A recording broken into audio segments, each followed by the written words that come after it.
clicking past, ain't feeling his hymn. Waiting for the moment, blow up like a piston. Haters gonna hate, but persistence gonna glisten. Hold tight, 20 turn 200 someday. Laugh in their face, shouting, who wants some pay?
Barber Show.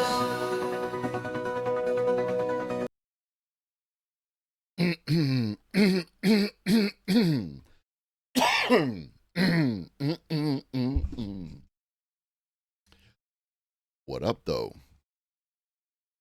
What up, though? What up, Twitch? What up, bots? What up, lurkers? What up, tiny people in my chatterino? It's your boy. And we are joined by Mr. Big Sleepin', Big Sleepers.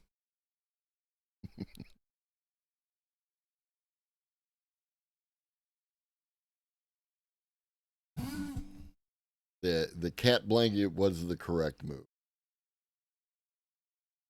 What up, Burl? Burl, I haven't responded back to you. I got your thing open here, and like I'm looking at the stuff, so I will get back to you. Don't think I forgot about you, okay? Just the day is what it is. What up, Minute? I think with the two of them fighting like that, and then like a lot of people just set their priorities wrong on the whole thing. It's it like it's gonna last for as long as it lasts. The disagreement, the conflict, however it plays out, it's gonna do whatever it's gonna do, right? It's not something you have any control over. What you have to do, again, talking strategy, is when your opponents are in disarray, you have to take the opportunity to make moves, right? And leverage what you can. And Chuck Schumer coming out and saying, I agree with Elon. That's the wrong move. We know that, right? Like, that is not. Don't pick sides on this thing. Let them fight, and in the meantime, contact your representative or organize, a protest or whatever, whatever works with your particular format of political engagement, and use the opportunity. Yeah, the leadership is fucking but whatever. All right, let's talk AI. We're gonna open up talking about Suno. What up, Vern?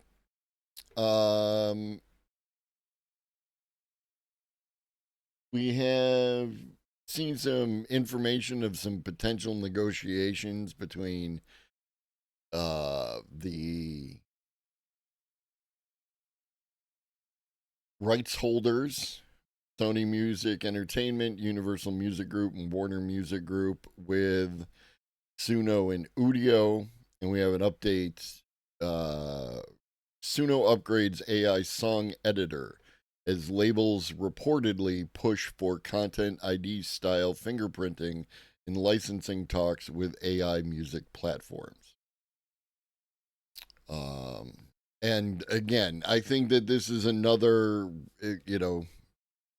example of how people who think that the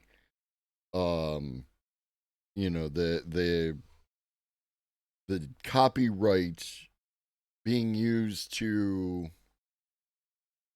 put these companies out of business, it's not what's going to happen. It's going to be somewhere between a victory in the courts, a victory in legislation, or licensing agreements. We just started, Cosmic. You missed nothing, right? You got Stampy over here who's sleeping, and we just started talking about Suno. And I'm glad you made it in time for the Suno article.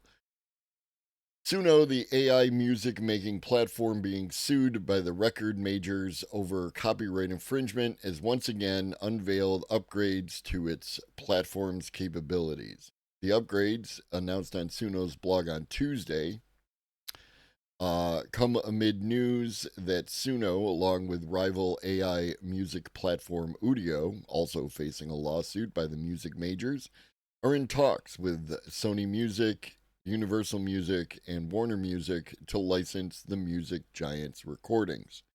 The latest news on the front came from the Wall Street Journal, which reported on Tuesday that among the key asks from the recording companies is a Content ID style fingerprinting technology that would make it possible to track when and how a particular song is used by the AI platforms. Content ID is YouTube's process for identifying music that's been uploaded to the video platform, enabling YouTube to distribute revenue from ads served on a song to the proper rights holders, regardless of whether or not the uploader had permission to post the song. Content ID is widely credited with ending years of acrimony between YouTube owner Google and music rights holders over unauthorized uploads. Wall Street Journal also reported that the music companies want to be active participants in determining which products the AI music companies develop and how they work. It follows an earlier report from Bloomberg, which said the three majors are seeking licensing fees from Suno and Udio, along with a small amount of equity in both companies. In the meantime, the AI platforms continue to develop new products and capabilities. On Tuesday, Suno unveiled an upgraded version of its song editor tool, which enables users to upload work in progress tracks that can then be rearranged or remixed within Suno. The song editor can also alter lyrics, and the maximum length of an uploaded track has been increased to 8 minutes. Users can also start a new track by humming a melody or typing in a text prompt.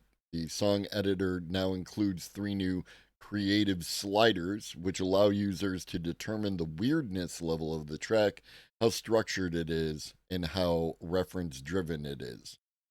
Users can complete the track within the song editor or separate it into as many as 12 stems and transfer the stems to the digital audio workstation of their choice. So, what up, Michael? I think that reporter Karen Howe is trying to position herself as the new go-to critic of AI. I've seen several videos featuring her pop up in the algorithm as of late.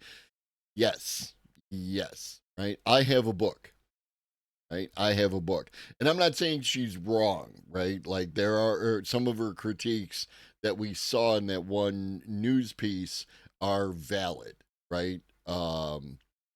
At some point in time, we're going to have to get to the Adam Conover video with her and actually watch it, and watch the breakdown of, what it is that they're talking about within their book. So we'll see. We'll see. And again, related back to the thing I said earlier about the Elon Donald situation, when artists put their energy behind rights holders like the music companies, they're going to be disappointed, right? How did you, the leopard's eating your face, right? Like, how did you not expect it to come out this way, right? And again, the artists, the creators, the people who made the music, you're going to end up with a Spotify type deal. So at least you'll get some pennies, right? That's what it comes down to. At least you'll get some pennies. For those of us who use the tool, we're probably going to end up with some interesting opportunities. What up, Aaron? To like sample music or something like that. I feel like that might be the way that this goes, right? Like that I can sample a song and put it in the thing, and then any revenue, what up, Reed, that's created by the song in some fashion, a portion of that is going to go back to, the rights holders, who will then distribute a portion of that over to the artist in question. Something along those lines seems probable coming out of this scenario, which is good for us as creators with the tool, because it should allow us to use more recognizable features, right? Like that was one of the things that, like, one of my favorites is, I'm going to play a little bit, just a little Scotia of the song here.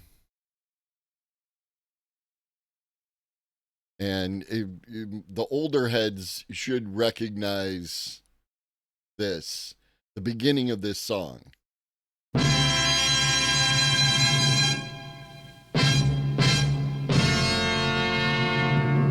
Right? That's was featured in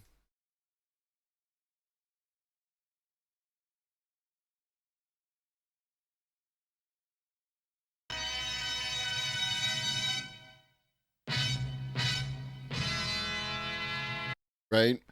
And that's what I like. I'm hopeful that that's what we get to, right? Like something along those lines, where I can take a snippet of a song and then include it in my AI creation. What up, Kochko? What up, Nick? So yeah, I'm looking with interest. I'm looking at with interest at what we will get out of this as users. Okay. So some people in the anti-AI sphere have made claims that the AI companies themselves are backing the 10-year freeze on state AI laws, because it's in their interest. Well, strangely enough, that appears to not be the case. In 10 years, all bets are off. Anthropic CEO opposes decade-long freeze on state AI laws. Amadeus says AI too fast for blanket law ban. Sees fundamental change, world change in 2 years. Excuse me.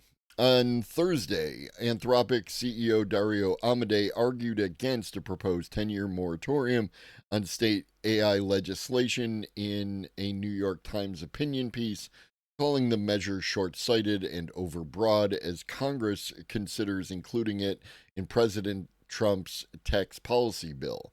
Anthropic makes Claude, blah, blah, blah. Amodei warns that AI is advancing too fast for such a long freeze, predicting these systems could change the world fundamentally within 2 years. In 10 years, all bets are off. I'm fairly confident some of them are, but there are a few good faith actors out there. Yeah, Palantir and Anduril are a whole different. Those are those Curtis Yarvin weirdos. I think I've heard that you just I think I've heard that you just paid for it is in front of a very funky piece of music that I think is used in an advertisement. I'm not sure what that. I'm. If you want to try again, Cosmic, I'm not sure what that means. Well, that's a false dichotomy, Broro, right? PDoom versus EAC, like it's you. It doesn't have to be both, right? Like I'm not saying necessarily that we should like pedal to the metal on AI development. What up, Bell? Um, in some sense, I am saying it, but that's only because the alternatives are like, you know, just as bad, or if not worse, right? So, I mean, fuck it, right? Like, let's drop a coin in the machine and see what happens. But If we had like more reasonable, conversations around these things, then yeah, exactly, minute. Like then I would be somewhere in the middle. There are dangers, to AI development.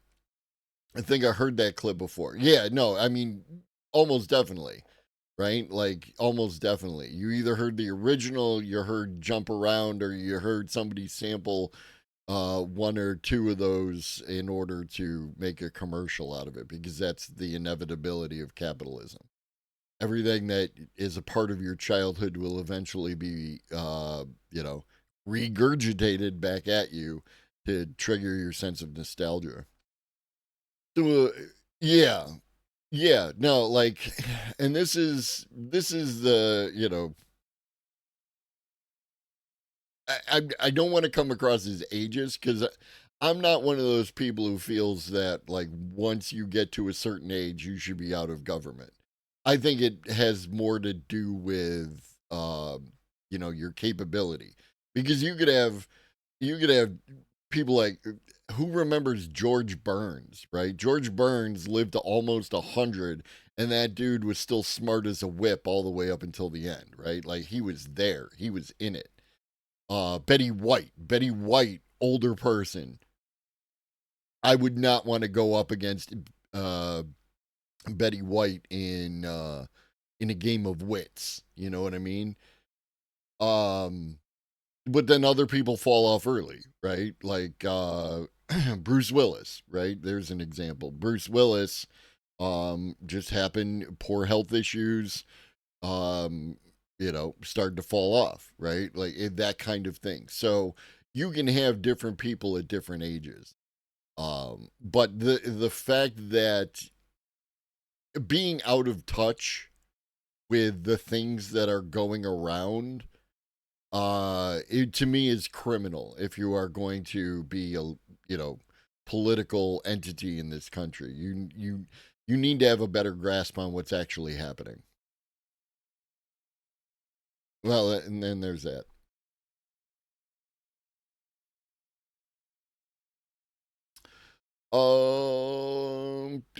As we covered in May, the moratorium would prevent states from regulating AI for a decade. A bipartisan group of state attorneys general have opposed the measure, which would preempt AI laws and regulations recently passed in dozens of states. I don't know that it does that. I don't know that it preempts those laws. My understanding is it prevents new laws, but doesn't invalidate existing laws. But I could be wrong. I could be wrong. Um, Either way, I'm against it. Right? Like I absolutely want AI legislation at a federal level, not at a state level. Um, because of the user base. The user base is at a state level. So I find the whole thing of states' laws, applying to stuff that can happen across state lines as being a recipe for disaster. Um, but in the meantime, until the federal government decides to get off its ass and actually do some work, um, you just have to deal with what the states are putting up, right? That should put pressure on you as the federal government to actually do something, rather than this situation where you can just say, no, no, we'll get to it eventually. No, that's unacceptable.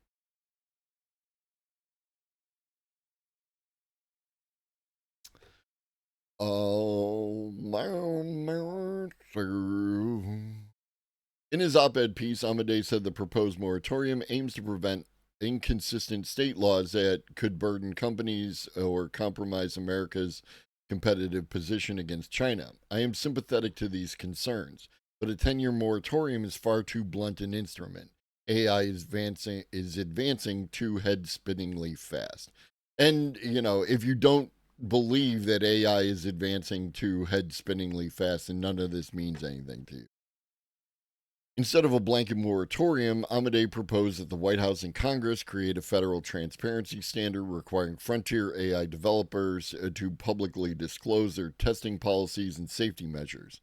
Under this framework, companies working on the most capable AI models would need to publish on their websites how they test for various risks and what steps they take before release. Sure. I would be down, like, one of the concerns, and it's like in the current paradigm, the concerns are valid from the point of view of, the current paradigm.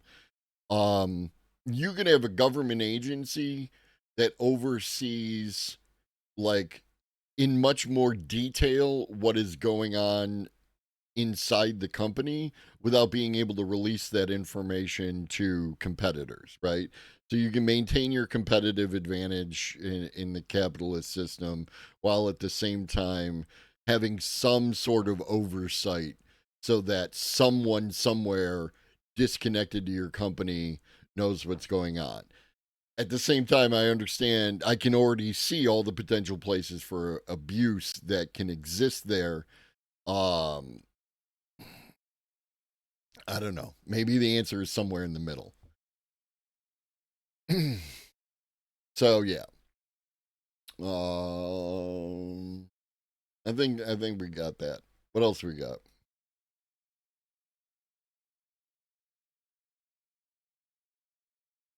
Yeah. Possibly within 2 years, right? Like, I mean, if I look back over the past 2.5 years, the difference between ChatGPT 3 and the current models are leaps and bounds. The AI art models, the music models, I remember on this show talking about how AI music models were garbage. They were unusable, right? Like they sucked so bad, and now they're amazing, right? Now they are quite impressive. A friend of mine was working on some lyrics and they wanted my opinion. And I was like, I took those lyrics and I put them in the machine and I created the song and I sent it back to them.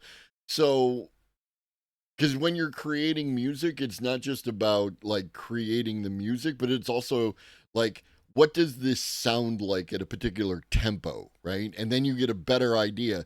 Not saying you should use the AI tool for your song, but it at least gives you an idea of what the song might sound like under these conditions. And now you're doing science to it, right? You're doing, okay, I like that, but I need to turn this up. I need to change the flow here. I need to do this. I need to do that, right? Like,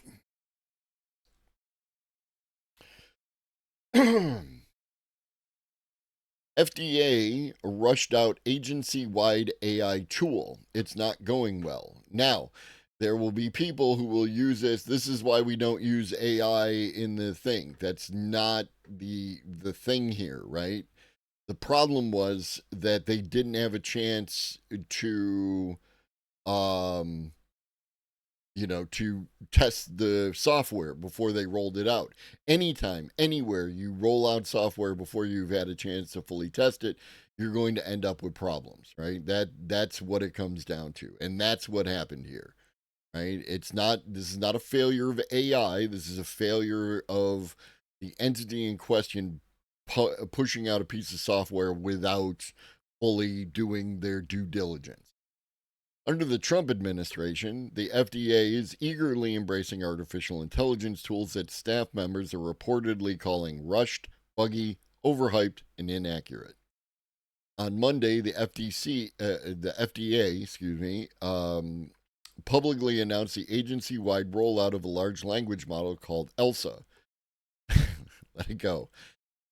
Which is intended to help FDA employees from scientific reviewers to investigators. The FDA said the generative AI is already being used to accelerate clinical protocol reviews, shorten the time needed for scientific evaluations, and identify high priority inspection targets. It can summarize adverse events to support safety profile assessments, perform faster label comparisons, and generate code to help develop databases for non-clinical applications. In a statement, FDA Chief AI Officer Jeremy Walsh trumpeted the rollout, saying, "Today marks the dawn of the AI era at the FDA. With the release of ELSA, AI is no longer," he probably doesn't sound like that, "a distant promise, but a dynamic force, enhancing and optimizing the performance and potential of every employee." That's some corporate jargon right there.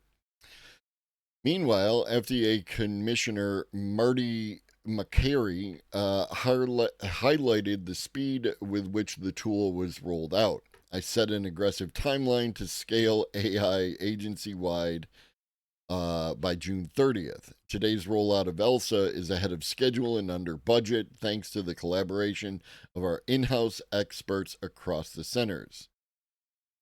However, according to a report from NBC News, ELSA could have used some more time in development. Right? And there's a reason why software comes out in like alpha and beta stages. FDA staff tested ELSA on Monday with questions about FDA approved products and other public information, only to find that it provided summaries that were either completely or partially wrong. FDA staffers who spoke with Stat News, meanwhile, called the tool rushed and said its capabilities were overinflated by officials, including Makary and those at the DOJ, which was headed by, we know what the DOJ is. In its current form, it should only be used for administrative tasks, not scientific ones, the staffers said. Makary and DOJ think AI can replace staff and cut review times, and I do too, but it decidedly cannot in its current form. One employee said. Emphasis mine. The staffer also said the FDA's failed to set up guardrails for the tool's use. "I'm not sure in their rush to get it out that anyone is thinking through policy and use." They are not.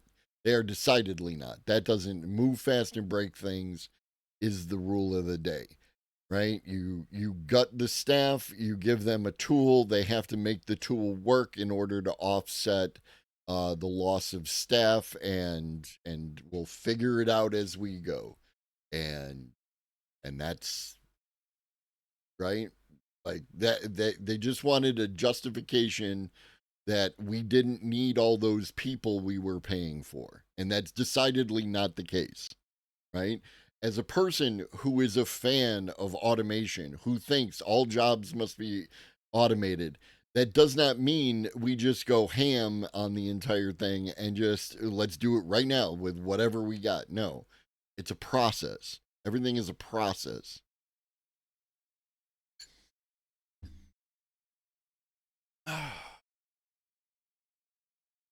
Previously, each center within the FDA was working on its own AI pilot. That may or may not have been the way to go. I reserve judgment without additional data. However, after cost cutting in May, the AI pilot originally developed by the FDA Center for Drug Evaluation and Research, called CDER-GPT, was selected to be scaled up to an FDA-wide version and rebranded as ELSA.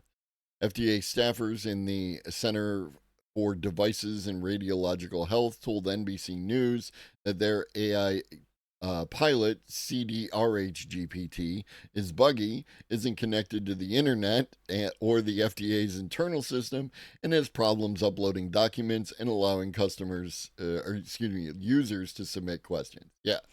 So this is a failure of development and deployment, right? This has nothing to do with the AI in particular. It's all of you who have worked in this kind of industry understand what happened here.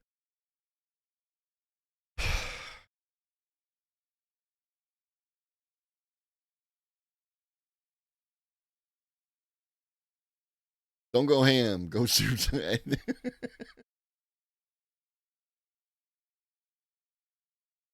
Don't go ham, go soup song, go with scotch. Am I wrong, Dojo? Are any of those two terms I used inaccurate for the scenario? What up, Dojo? Scotia's from Japanese? I didn't either. I thought it was Polish. Well, there you go. Learn something new every day.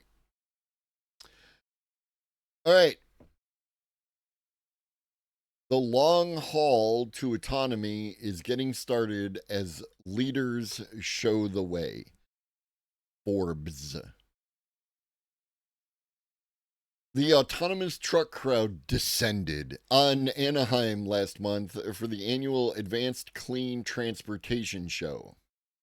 ACT has been operating for more than a decade, and the focus has gradually expanded from clean propulsion to include other cutting-edge technologies in logistics. Within the massive expo hall, 12,000 attendees examined the latest tech from truck and engine makers, trailer manufacturers, energy suppliers, charging infrastructure, intelligent tire makers, innovations in all types of alternative energy, along with self-driving trucks. For autonomy, the focus was on driverless trucks shifting trailers in logistics yards, as well as long-haul operations. A recent article covered logistics yard operations. Here to review the latest accomplishment, plans, and statements from the companies focused on. Oh, here's to review. Edit, fucking proofread your shit. What up, Walking Stick? Yeah. Yeah, no, he is. The cat blanket was the way to go. He has now returned to his proper place and position within the universe and is happy to be here. And he was sleeping when I got up from the computer last night, and he's sleeping now.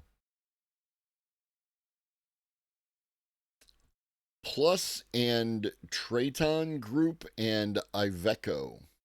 Truck autonomy developer Plus had a substantial exhibit and used this to provide informational talks from executives each day. The exhibit highlighted Plus's production tie-ups with the Traton Group, as well as testing which is underway with Hyundai fuel cell trucks in North America. Separately, Plus has partnered with Iveco Trucks for production of autonomous vehicles, making Plus the only AV developer working with two European-based manufacturers. Within Traton, the near-term action is happening with their U.S.-focused subsidiary, International Truck. Working with international engineers, Plus is conducting validation of its self-driving highway capability in the Texas Triangle area, where International has a manufacturing plant. This follows test track validation in Ohio with no driver behind the wheel.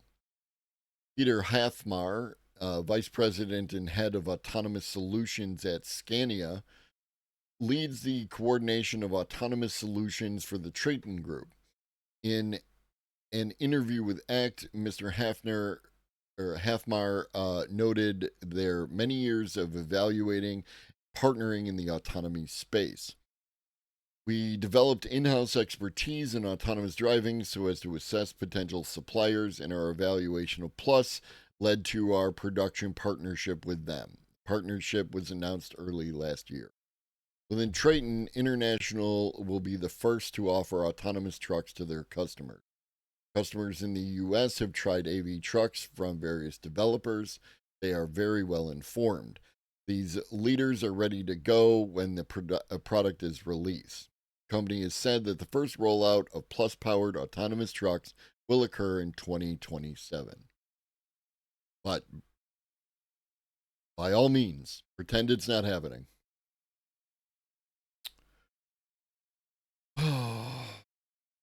Noting that European launches will follow with brands Scania, MAN, and Volkswagen Truck and Bus, Mr. Hathmar is upbeat about regulatory allowance of autonomous trucks there. The most vexing challenge currently relates to border crossings within the European Union, which he believes will be resolved by EU-wide legislation. Right here is a reference point for what we were talking about earlier when it comes to the, difference between a federal legislation on AI and a state legislation on AI. And who's going to push it, right? Again, it's about the money, right? It's always in the current paradigm, it's always about the money. Who's got the money and what do they want? Who is your daddy and what does he do?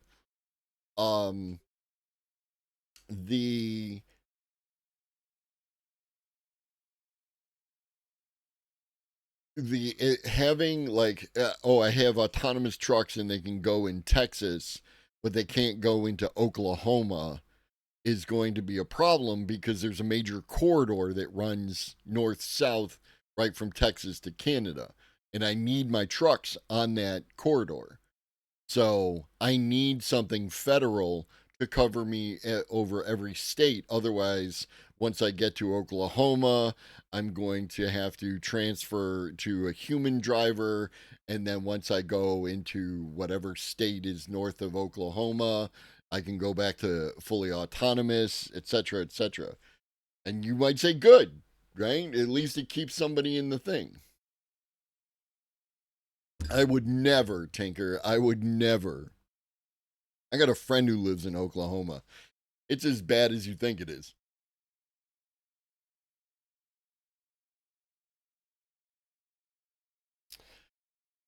So yeah, it's happening. There's other stuff here, but you get the point.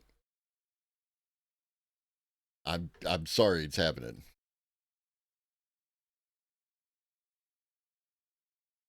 Remember Digit? Remember my buddy Digit with his cricket legs?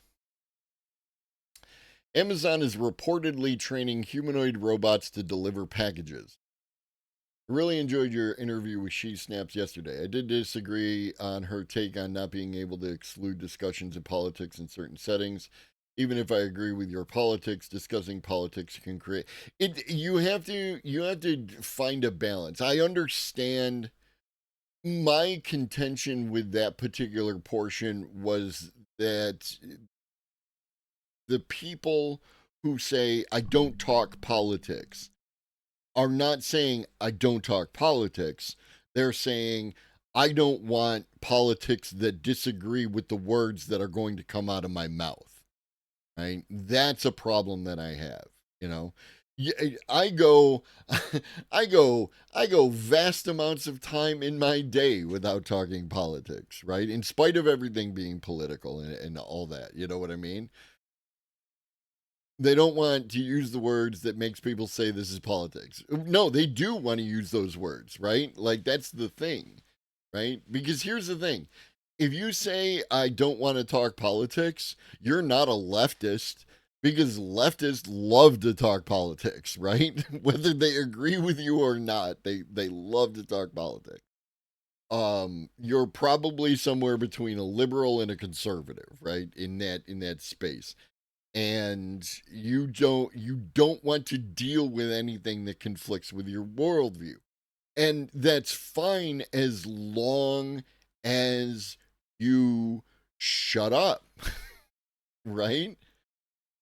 It's what I have found, and I'll admit my sample size is problematic and my data is generally anecdotal. But within that context, the people who don't want to talk politics, and especially don't want to talk politics with me, have conservative views that they don't want to have challenged, right? They don't want to hear why they're wrong. They just want self reinforcing conversations with other people who agree with their political positions. That's not my fucking problem.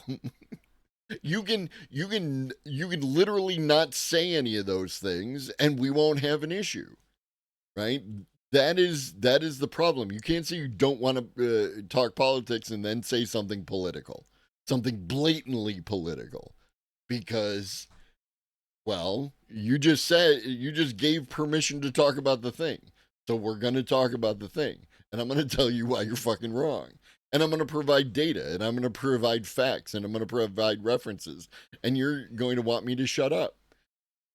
Well, then you shouldn't have started it. Amazon is reportedly training human robots to deliver packages. What up, Dr. Jasmine? The robots will be driven around in Rivian vans to jump out and drop packages at homes. I agree with you, but I also think we can create a rule that we minimize political discussions during a spiritual exploration to avoid conflict. Absolutely. Absolutely. And again, I'm not saying that you can't provide spaces to do that. What you can't do is then violate those spaces because you're using different definitions of the words, right?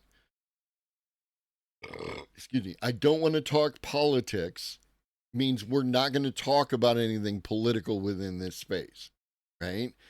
But if you then say something political because to you it's not political, right? It's just the way things are. It's just the state of play. It's just how it is, right? Then we run into a problem because you don't want to talk politics, but then you go ahead and talk politics. And that's when I respond. I thought we weren't going to do that, but since you brought it up, here's the fucking thing, and here's fucking 16 different websites, and here's 3 peer-reviewed studies on why you're fucking wrong. And then you're mad at me because I'm disrupting your worldview. Well, shut up.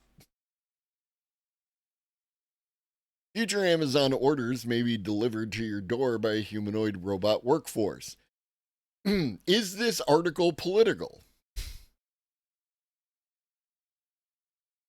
Right? And this is why a certain website saying politics is verboten is like, well, homie, brother, this is the disruption of the human workforce. And then what do we do? Right? It's inherently political. Future Amazon orders, not that I talk politics, I never talk politics. Future Amazon orders may be delivered to your door by a humanoid robot workforce. The information reports that Amazon is developing AI software that will enable robots to operate as package delivery workers that are ferried around in Rivian electric vans and will soon be ready to start real-world testing in a new facility. I think the robot should be a better color. I don't know.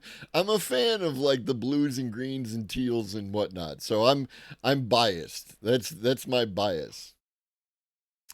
Citing an anonymous source involved in the effort, the information says that Amazon has almost finished constructing an indoor humanoid park at one of the retail giant's San Francisco offices that's roughly the size of a coffee shop. The obstacle course reportedly contains one Rivian van for training purposes, with Amazon aiming to have humanoid robots hitch a ride in the back of Amazon's electric Rivian vans and spring out to deliver packages.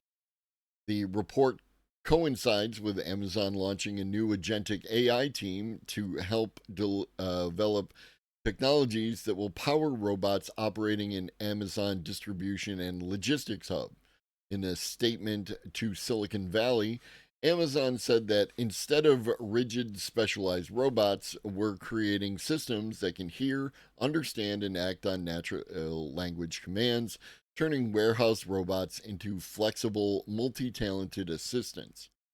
Amazon is already using a variety of autonomous robots in its warehouse operations, including a trial of Agility Robotics humanoid Digit, a robot that was originally pitched for tasks like sitting in the back of vans and delivering packages, alongside other logistics uses.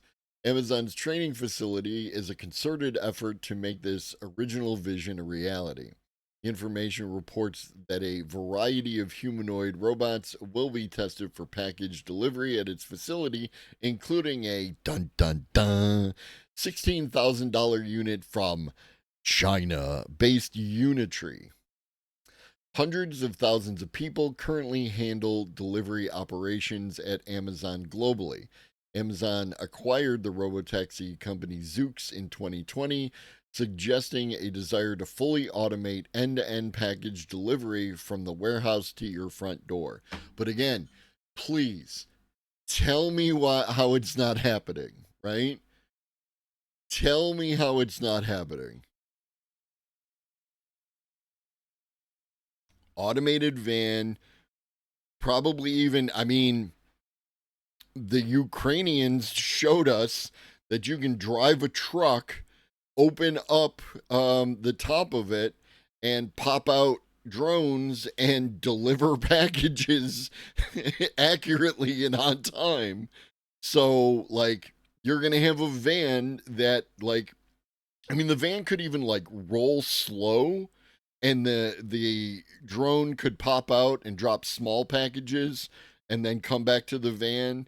And for larger packages, 1 or 2 digits could pop out and grab the package and take it to the door and then run back to the van and jump back in. Tell me how that's not feasible. The article, in and of itself, is not directly political. The larger indirect consequences of the delivery bots is political. Fair enough, which is why this is not a political channel. It's a news, strategy, information channel.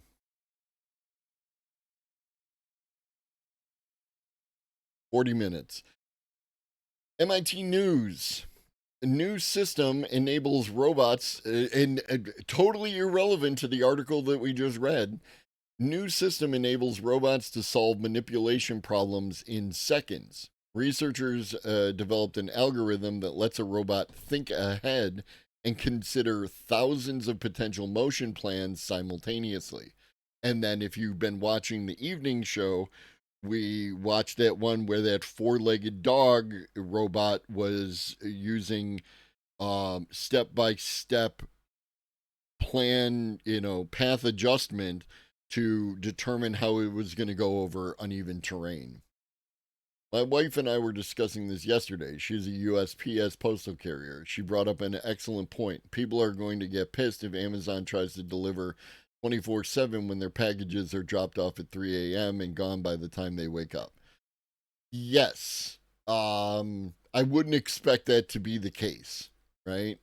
I would not expect that to be the case. I don't expect Amazon to be delivering 24/7.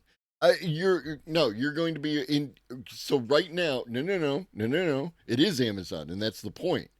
If you use Amazon, you can choose your delivery day, right? And the intent behind that is a convenience to the customer to be available at the point in time to receive the package. You are going to be able to, if this goes live, you are going to be able to select your delivery window so that you know when the package is likely to show up. That's the key, right? It won't be sitting there overnight. Yes, exactly. It'll either be included in your Prime, or if you don't do Prime, then it'll be whatever, and it'll be all done algorithmically. That'll arrange those blocks. Is like, you can't just choose whenever you want unless you're a Prime customer. You will have to choose from what's available, What up, old lobster? I live in an apartment. Choosing a delivery date and time doesn't work at all. It just appears. Sometimes I get a buzz pre 7 a.m. for stuff because we're a gated community. I don't know what to say. Like, my friend lives in a complex and they get theirs delivered to one of those centralized locker hubs. So, absolutely, Michael. Absolutely.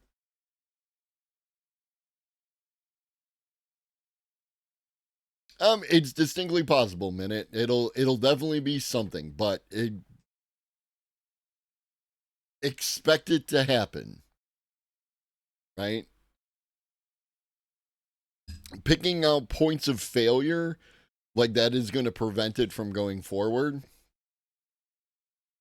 And then there's delivery through USPS, right? Like that's a final leg delivery, but I expect that to go away in time because that's an added cost that they can cut out, right? Why am I going to pay USPS to deliver your package when I can just deliver it myself with my own trucks that don't have people in them? You know what I mean? It could be, right? Like already people steal Amazon packages. It's going to probably increase the proliferation of the volunteer police state with more people putting Ring doorbells on you know on their front door, right? Wherever the packages are delivered, because that's going to be part of it, right? Like you're going to say, "Hey, my package was stolen."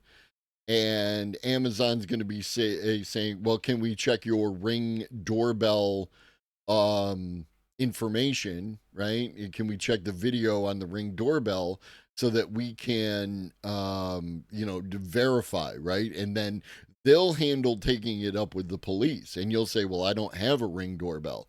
Well, then sorry, we can't help you, right?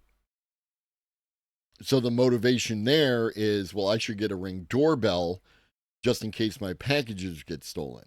So now I have a Ring doorbell, you know, and then you see where that goes. Gonna stick one of those delivery QR codes on the walking bot's head and watch Amazon Civil War. I mean, you can do whatever you want to do, Tinker. A little drone with a little spray thing on it, and it zips around and goes on the thing, and then now they're fighting. I've resisted Ring doorbells for so long, and now we have to deal with flock cameras anyways and don't get any of the benefit from it. Yeah. Well, Senator, I have a video doorbell so I don't have to get off the couch to say no soliciting. There's that. The concern about the video doorbells is the access to the police state, because the camera is not focused on your door or your thing. It's focused on the wider world, right? Like both your neighbors' houses and like that. So it's a valid concern that people have that you're putting a camera pointed at their house. Now, I already know dipshits who put cameras pointed at other people's houses. One of the last contracting jobs that I did, major contracting jobs that I did, the fucking dipshit right over there had like 3 different cameras that were pointed at these people's house. And now they were selling and they were getting ready to, or they had moved and were getting ready to sell this fucking house. But they were like you could see what the fuck was going on. They were fucking peeping their neighbors, dude. It was. But this is the world we live in. Ready for that long-awaited summer vacation? First, you'll need to pack all the items required for your trip into a suitcase, making sure everything fits securely without crushing anything fragile. Because humans possess strong visual and geometric reasoning skills, some humans, this is usually a straightforward problem, even if it may take a bit of finagling to squeeze everything in. To a robot, though, it's an extremely complex planning challenge that requires thinking simultaneously about many actions, constraints, and mechanical capabilities. Finding an effective solution could take the robot a very long time, if it can even come up with one. Research from MIT and NVIDIA Research have developed a novel algorithm that dramatically speeds up the robot's planning process. Their approach enables a robot to think ahead by evaluating thousands of possible solutions in parallel, then refining the best ones to meet the constraints of the robot and its environment, like you would if you were packing a truck, for instance. Instead of testing each potential action one at a time, like many existing approaches, this new method considers thousands of actions simultaneously, solving multi step manipulation problems in a matter of seconds. The researchers harnessed the massive computational power of specialized processors called GPUs. Have you ever heard of GPUs? They're all the rage now. To enable this speed up. In a factory or warehouse, their technique could enable robots to rapidly determine how to manipulate and tightly pack items that have different shapes and sizes without damaging them, knocking anything over, or colliding with obstacles, even in a narrow space. This would be very helpful in an industrial setting where time really does matter and you need to find an effective solution as fast as possible. Your algorithm takes minutes to find a plan as opposed to seconds, that costs the business money. The researcher's algorithm is designed for what is called task in motion planning, or TAMP. The goal of a TAMP algorithm is to come up with a task plan for a robot, which is a high level sequence of actions along with a motion plan which includes low-level action parameters like joint position and gripper orientation that complete the high-level plan. So it's not as just about taking an object and putting it in space, but it's also the positioning of the arm when it does it, right? Like all those things matter in that process, right? Like as a human, we understand that there are multiple ways that I can manipulate this object while still keeping it in the same relative plane of reference. Because don't get me wrong, all this algorithm and processing and everything else is happening in here. It's just it happens behind the scenes in ways that we aren't aware of. With the robots, you have to actually demonstrate all that shit. You know what I mean? It's like you can take an object and actually do one of those with it without actually inverting it. Like you can take a cup of coffee or a plate, and if you're flexible enough, you can do this entire, motion of your arm without dropping it. But it all happens in the background. To create a plan for packing items in a box, the robot needs to reason about many variables, such as the final orientation, packed objects so they fit together, as well as how it's going to pick them up and manipulate them using its arm and gripper. It must do this while determining how to avoid collisions and achieve any user specified constraints, such as a certain order in which to pack items. With so many potential sequences of action, sampling possible solutions at random and trying one at a time could take an extremely long time. It's a very large research space, and a lot of actions the robot does in that space don't actually achieve anything productive. Instead, the researcher's algorithm, called QTAMP, which is accelerated using a parallel computing platform called CUDA, simulates and refines thousands of solutions in parallel. It does this by combining two techniques, sampling and optimization.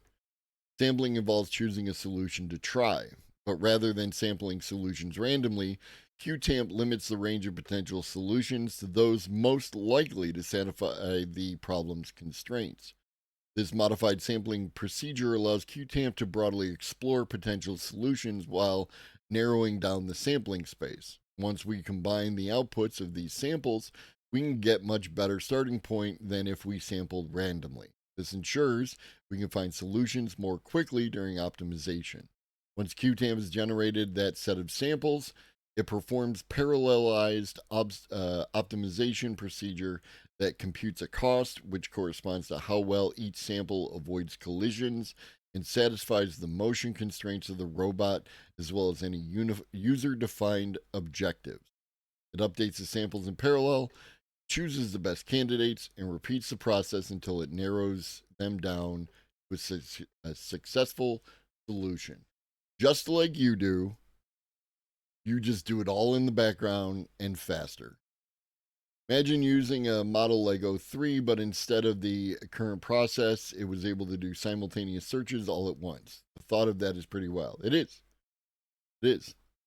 Right? Like, if you've ever done a puzzle, right? Like if you've ever put together a puzzle, that's exactly what they're talking about. Yeah?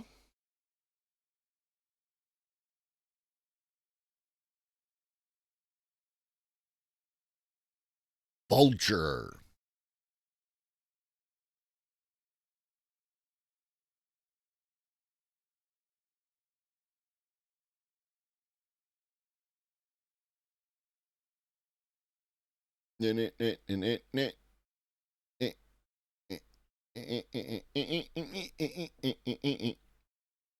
Uh, thanks, minute. All right, Vulture. Not sure who Vulture is, but this is Lila Shapiro, a features writer for New York Magazine. So I assume they have some kind of validity, should this all be true. Everyone, what up, Pharaoh? Right? We love those gross.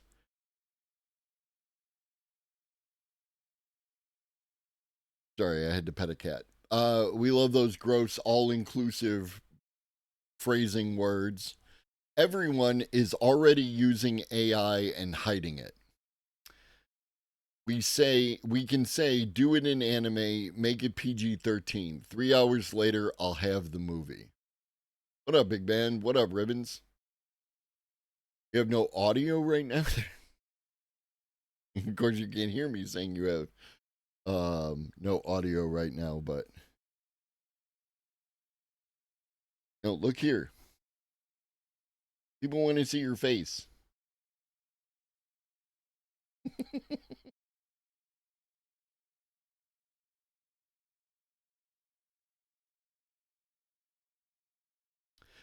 One recent evening on the east side of Los Angeles, a couple hundred people gathered in a cavernous old soundstage to celebrate the arrival of a new AI studio, one of the nearly 100 now operating in Hollywood. What up, Ponder Monkey? I have work to do, sir. I have work to do.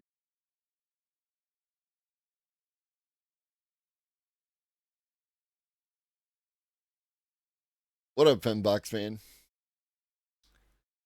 Bloop, bloop, bloop. Can't be healed you? Good.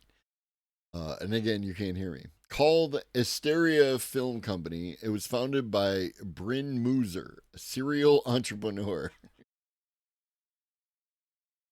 Yeah? You want to come over here? No, you just want pets. I have work to do. Excuse me. Um, and his girlfriend, the actress and writer Natasha Leone.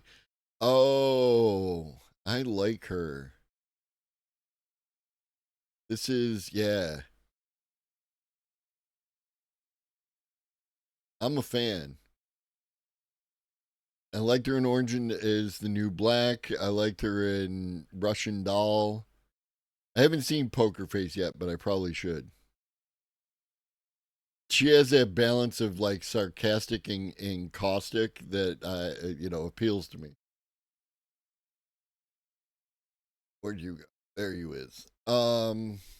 Mooser, 45, is tall with a sculpted jaw and salt and pepper beard. Why is it relevant?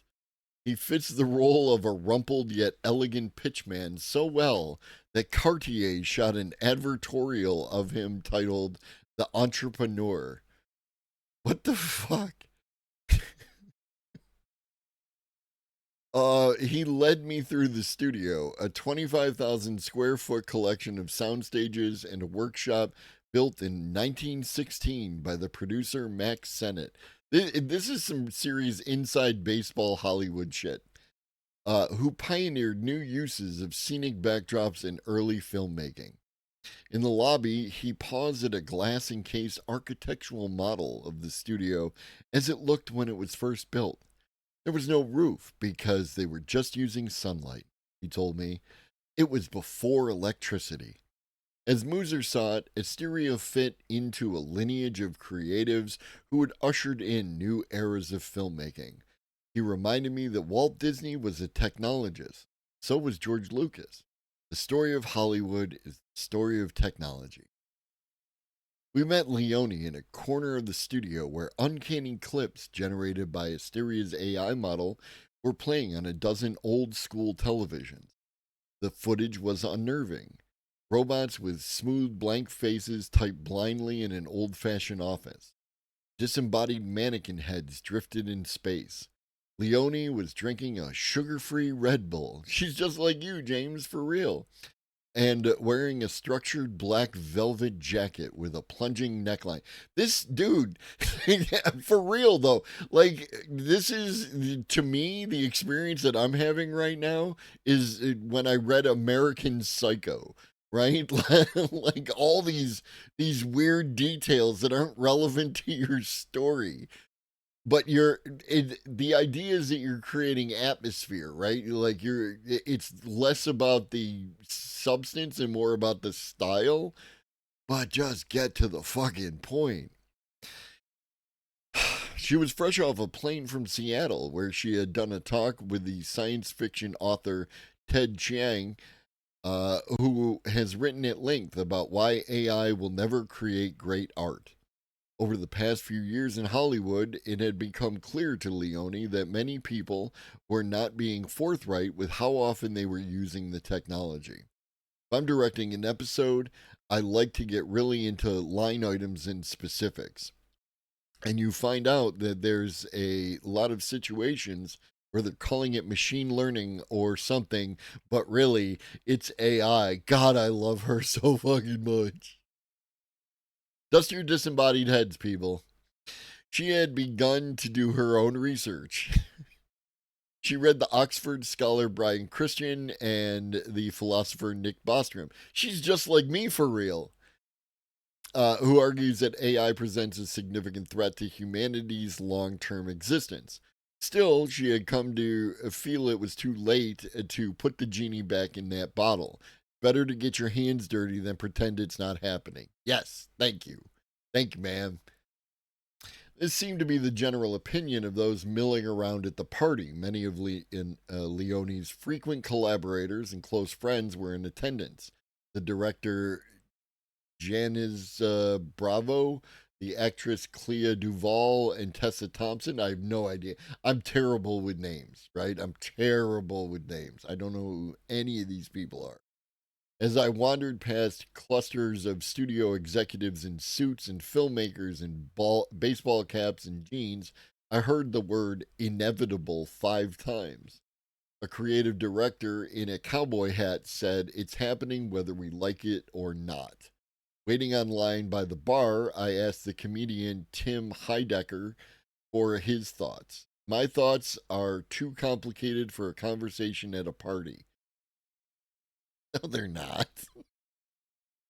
No, they're not. I found a CAA agent sitting in a mostly empty row of vintage wooden theater seats. At CAA, she said, the subject of AI comes up every day. Back in 2023, the agency had launched a project called CAA Vault to capture the likeness of all its clients so it could own and control their rights to their images. Everyone's using it, the agent said. They just don't talk about it. Nearby, a former Netflix exec and current independent producer sipped red wine. She hadn't told some, like, I can visualize. They're very good at giving me the visual. Like, I've seen this in a show, right? Like, what up, Ghost in the Machine? I'm certain. Like, I'm not saying that any of these people are like. I would have views at this party. I would be that weird guy over there at this party. But I'm thinking of like the movie Magnolia or Russian Doll, that TV show. Like the way that parties are presented with a certain kind of people. Like there's a lot of image over substance happening here. fascinating. Bloop, bloop, bloop, bloop, bloop, bloop, bloop. A director she hadn't told some of her colleagues she was attending the party that night. A director she works with recently told her if anyone at her production company used AI for any part of the process, he would leave. If they hear me being curious, they're going to be so mad. Hollywood has lately been in what media observers have described as an existential crisis, an implosion, and a death spiral. Studios were making fewer films and fewer people were watching, the ones that got made. Layoffs were mounting. Depending on who you asked, AI was either hastening the end or offering a lifeline. It had brought a proliferation of tools that were capable, to varying degrees of success, of creating every component of a film: the script, the footage, the soundtrack, the actors. Among the many concerns rattling nerves around town, one significant issue was that nearly every AI model capable of generating video had been trained on vast troves of copyrighted material scraped from the internet without permission or compensation. When the Writers and Actors Union ended their strikes in 2023, the new contracts including guardrails on AI, ensuring, for the moment anyway, that their members retained some measure of control over how the studios could use the technology. The new contracts barred studios from using scripts written by AI and from digitally cloning actors without explicit consent and compensation. But they left the door open for certain uses, particularly with generative video. Studios can use models to create synthetic performers and other sorts of footage, including visual effects and entire scenes, so long as a human is nominally in charge and the unions are given a chance to bargain over terms. Even with that latitude, the industry is hemmed in by a growing thicket of legal uncertainty, especially around how these systems were trained in the first place. Over 35 copyright related lawsuits have been filed against AI companies so far, the outcomes of which could determine whether generative AI has a future in Hollywood at all. As one producer put it to me, the biggest fear in all of Hollywood is that you are going to make a blockbuster, and guess what? You're going to sit in litigation for the next 30 years. Despite this fear, every major studio is forging ahead, though most are not issuing a press release describing their efforts. Along with the generative models developed by tech giants Google and OpenAI, a number of artist run studios created specifically with filmmakers in mind are making headway in the industry. That includes Asteria, which launched its model this year and came with an attractive selling point. Leone and Muser say its model was trained only on licensed material. They were touting it as the first ethical studio. Runway, a technology and media startup, was earlier to the scene, and its models are now among the most widely used in Hollywood. The company was also the first to strike a public partnership with a movie studio. Many of these studios are developing sophisticated methods of working with generative video, the kind that, when given a prompt, can spit out an image or video and has the potential to fundamentally change how movies are made. This spring, Darren Aronofsky announced a partnership with Google's DeepMind. James Cameron teamed up with Stability AI, one of the tech companies making inroads in Hollywood. In the new year, many people in the studios woke up and said, okay, in 2025, we need to make a difference, said Prem Akkaraju, this CEO of Stability AI, because production is down, profitability is down, attendance in theater is down. It's harder to make a movie today than it ever has been before. Excuse me. Cameron put it more bluntly on a tech podcast recently. If audiences want more blockbuster, he said, we've got to figure out how to cut the cost of that in half. Eric Weaver, a producer and technologist who regularly talks with studios on how to use AI, had observed a radical shift over the past few months.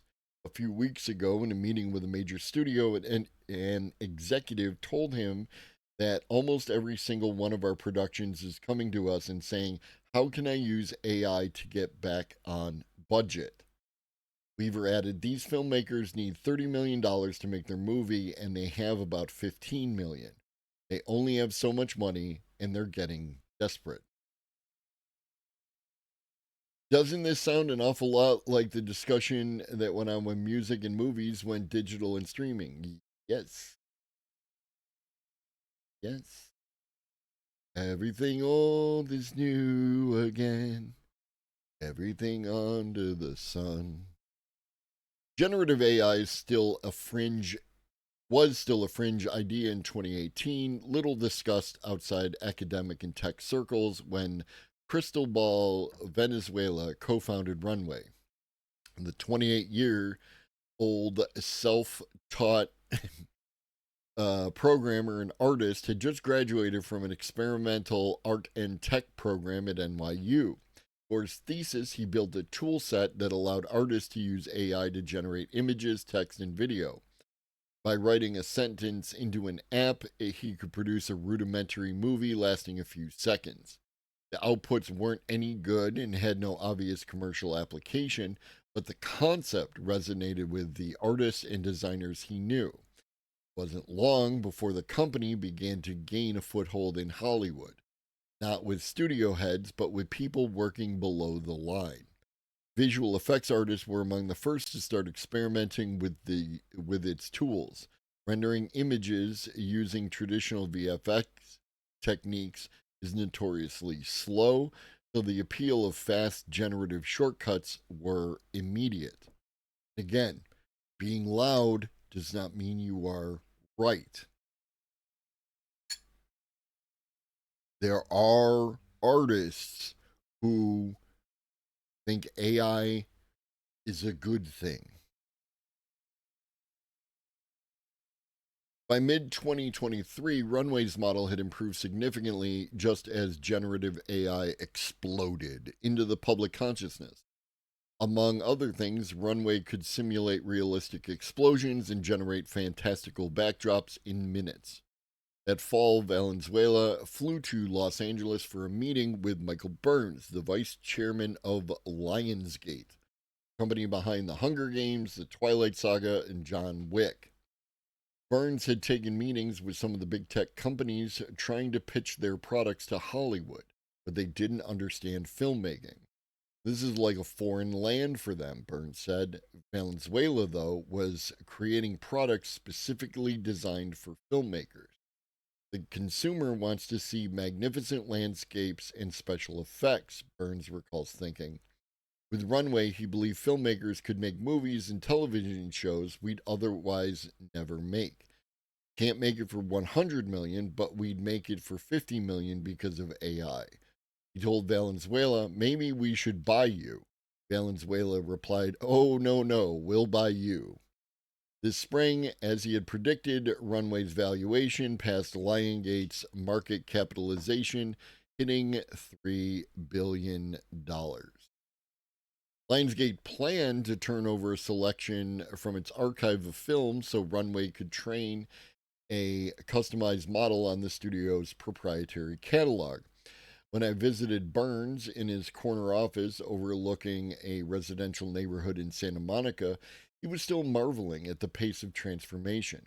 It's insanity how fast it's changing, he said. I'll talk to Cristobal and say, here's what my guys really need next. And he goes, yeah, we'll have that next week. That morning, Burns had asked Valenzuela to generate a trailer for a film they hadn't even shot. The plan was to take it to a film festival, but first they would pre-sell the film off AI-generated scenes, reverse-engineered from the script. It might cost only $10 million, but it would look closer to a $100 million movie. We are going to blow stuff up so it looks bigger and more cinematic. The collaboration with Runway was open-ended and flexible. We're banging around the art of the possible. Let's try some stuff. Let's see what sticks. He listed some ideas that we're currently considering. With a library as large as Lionsgate, with a large, I love alliteration, With a library as large as Lionsgate's, they could use Runway to repackage and resell what the studio already owned, adjusting tone, format, and rating to generate a softer cut for younger audiences or convert a live action film into a cartoon. He offered an example of one of Lionsgate's signature action franchises. Now we can say, do it in anime, make it PG 13. 3 hours later, I'll have the movie. You would have to pay the actors and all the other rights participants, he added, but I can do it, and now I can resell it. He gave another example. We have this movie we're trying to decide whether to greenlight. There's a 10-second shot, 10,000 soldiers on a hillside with a bunch of horses in a snowstorm. To shoot it in the Himalayas would take 3 days and cost millions. Using Runway, the shot could be created for 10,000. He wasn't sure the film would be made at all, but the math was working. There's still only a handful of publicly acknowledged uses of Runway or any other generative AI model in mainstream film and television. In Everything, Everywhere, All at Once, the genre-bending Oscar winner, a VFX artist used Runway's green screen tool to effectively remove background elements from images. The company also contributed to a score of shots in Amazon's biblical epic House of David, including a 90-second fantasy sequence that opens the 6th episode. The executive producer, John Irwin, told me it otherwise wouldn't have been possible on their timeline or budget. When I asked Valenzuela which other films in theaters or on streaming had used Runway, he hesitated. I don't think I can say. Privately, he was in substantial conversation or active collaboration with every major studio in Hollywood. Right? Do you remember when Marvel's was it the secret one?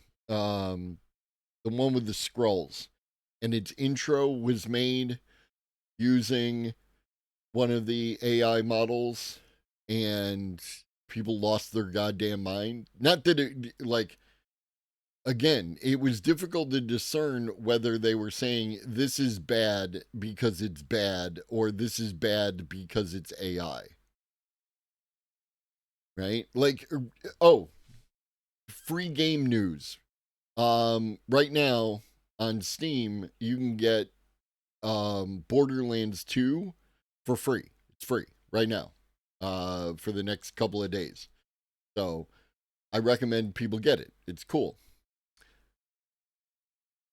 Currently, the reviews historically are overwhelmingly positive, but the recent ones are overwhelmingly negative. And they're overwhelmingly negative because a certain group of people feel that the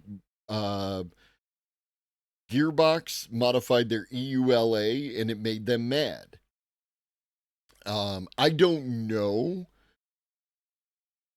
how valid their complaints are, because the people who were responding to those complaints were saying that none of what they're saying is actually accurate. And the people who were making the complaints, what up, Beef? Some of their reviews were copy pasted. So from my point of view, as an outside observer looking in and not doing any research on it, the validity lies with the people who are saying that the people who are mad don't know what they're talking about. From a presentation aspect, right? From a propaganda aspect. Now, there may be something wrong with the EULA. Beef, like, I'm not sure if you're saying that the reviews are bad or if the EULA is bad, but, like, it could be bad, you know? People complained about Cyberpunk and a lot of it was overblown. It ran pretty well on current gen. The whole situation made me question masses on games. I don't listen to people. I'm sorry, like... Because you get mad over stuff that's not related to the thing. Right? I always look, I I sometimes look at positive reviews. I always look at the negative review because I want to find out what is it that made you not like this. And often it's not something related to the actual thing itself. Sometimes it is. And sometimes, like, I have made buying decisions, or non buying decisions, I guess, based on those negative reviews because they were actually relevant, right? And they made sense. And then often it's not. Yeah, I had no problem. Now, I didn't play Cyberpunk until the major patch. So there's that. You know?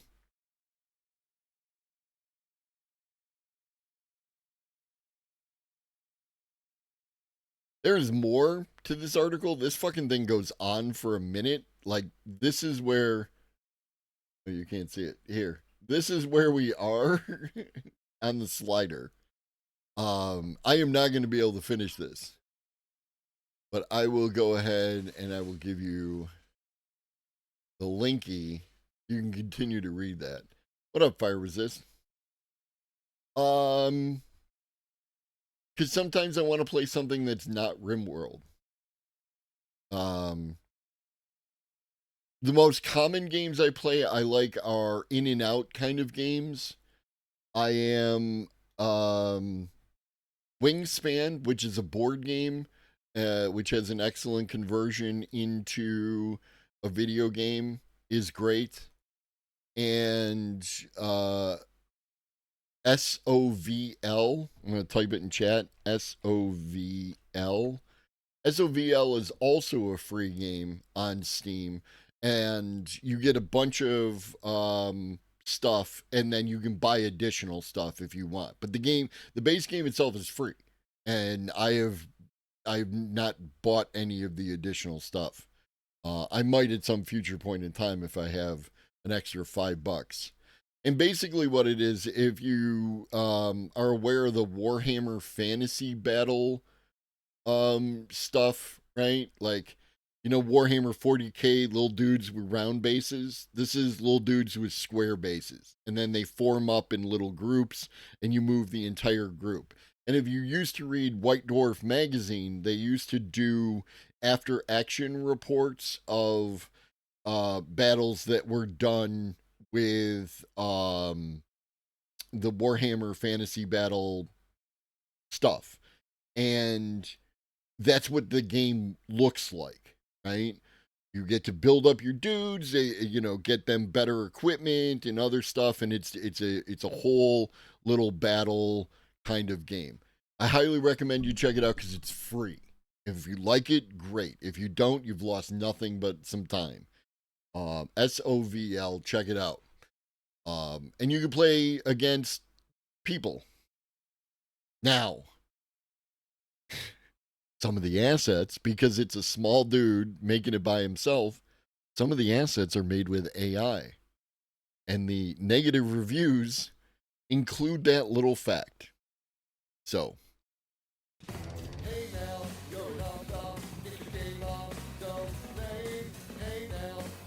So quiet.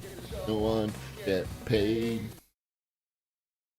Senator, not only subscribing, but subscribing for 6 months in advance. Holy shit. Holy shit. That's awesome. I appreciate you, homie.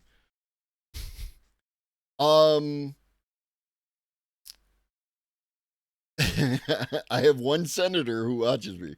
Ben, this free to play is free. It's just free. There's no microtransactions. Because of the nature of the game, it really can't be play to win or pay to win. So I would check it out. Check it out. What's it all about? Where's your mans? Where's your mans? There he is. What up, Textillion? All right, stick around for the raid. I appreciate you. It's one of the things I love about Twitch, right? Like, is, get support from viewers like you. Go start raid. What the fuck? All right. We'll get there. We'll get there. I appreciate all of you. I'll be back at 5 p.m. Eastern to do the videos. I hope y'all enjoy the rest of your day, which is already in progress. And in the meantime, from me and Stanby, drink your water, eat some food, take your meds if you forgot, and always remember that Chuggy loves you. And so do I. Be great.